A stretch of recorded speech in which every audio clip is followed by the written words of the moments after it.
Assuming I can identify objective truth, such as good or evil, how do I convince a man who only believes in objective fact, like Glaucon, to blind to their existence? I know Socrates, at least in Plato's Republic, spoke of a noble lie, I think in Book 3, that wasn't good because it was constructed upon reality, but because it was a cause of good things. I'm going to come back to that. I'm not sure that's right. Yet I'm sure that even if objective truth is not the cause of good things and ends both the noble lie and good things that come out of it, objective truth is still inherently good. In conversation with a coworker today, it seemed like all we could agree upon was objective fact, that the earth would continue spinning regardless of whether humans lived upon it or not. What we could not agree upon was that there was one truth that exists outside of humanity, that good and evil were more than social constructs and noble lies. The coworker asserted that feeding a beggar is only better than kicking a child so long as we live in a society that enforces such values, and it's a product of the survival of the fittest tribe. Truth, so far as he's concerned, is enforced by those in power. So really, your reference is not Glaucon, but Thrasymachus. Your colleague is adopting the Thrasymachus argument. Um, those in power, sorry. Truth, so far as he's concerned, is enforced by those in power, whether an emperor, an aristocracy, or a democratic majority. Words like justice, beauty, and righteousness aren't defined by observable reality or reasoned as an extrapolation of such, but defined by the powerful, the sophisticated, and the manipulative. If a noble lie and truth can be the source of equal good, how do I distinguish the two from one another? If good is categorized as merely observable human flourishing, and measured increase in the annual GDP, what is truth but the most noble of lies? I think we're at a depth where I can't really stray into concrete examples like Pizza Hut nationalism or Santa Claus without losing sight of the abstract idea. How to show the good at the core of truth rather than measure the output of both truth and lies and determine the truth by the desirability of the output. So, a couple things. First of all, I disagree that the noble lie is so called because it produces good outcomes.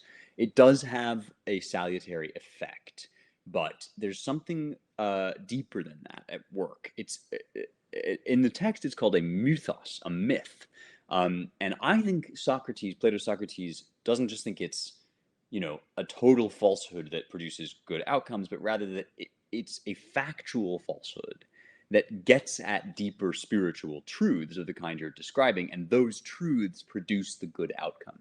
So you're telling a factually false story as if it were factually true, and that's the lie. But you're doing so in a metaphorical or a spiritual way.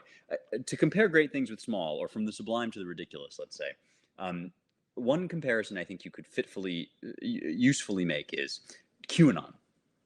QAnon is false, factually false. And in this case, it probably doesn't produce good outcomes to believe QAnon. But the factual false stories, when told as if true, convey the teller's sense of a deeper truth. They are kind of little allegories of what I, I mean, a QAnon person might believe to be true. That the world is controlled by kind of shadowy uh, puppet masters. That they are antithetical to Trump and those who support him. And I could go on. Um, I would now next question the thing that you and your coworker can both agree on, which is that there is something called objective fact, which seems mostly to have to do with physical realities, like the world would keep spinning, there is a table, which is somehow more true or easily observable as true or factually true than truths like goodness and beauty. And the way that I would challenge it is this: if there were actually no people on Earth, one of the things that quantum physics is teaching us is we have no idea what that would be like. There would be something. There is something that we observe when we observe the Earth spinning, but the experience of it spinning has everything to do with how the outside world impinges upon, it affects human consciousness. And so it's the relationship between a human consciousness and the outside world that creates that things like shapes and colors, right? These things are in relationship with the human consciousness, and this is the whole problem of quantum physics is we're always saying, well, if we don't observe something, we actually have no way of knowing. And Kant, of course, is very influential in this, especially in the Copenhagen school of interpreting quantum physics, right? That we have actually no way of knowing what it would be, quote unquote, like to experience, quote unquote, something that is completely outside of human experience, that is unexperienced reality, what Barfield calls the unrepresented. And so actually, I would suggest that everything is just like truth and beauty. It comes into being in relationship between some outside reality and the human consciousness, which finally puts the capstone upon it. Even physical truths are like that. Even uh, motion, which is relative, right? Even speed and even the solidity of objects, right, which has to do with our contact with them, color, these sorts of things, um, are actually all in exist in the relationship between our human consciousness, and our what Barfield calls collective representations, which is the things that we all sort of experience together when our consciousness encounters the outside world.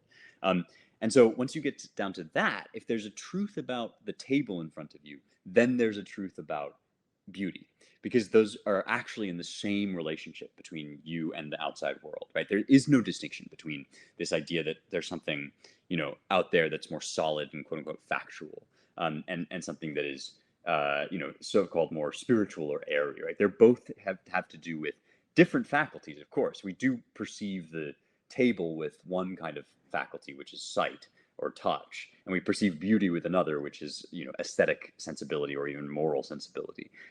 But they're both in a relationship of interdependence between our conscious observing and the outside world. That's why God consummates creation by inviting Adam to name the animals, because his perception of them is the final brick in the edifice of their being.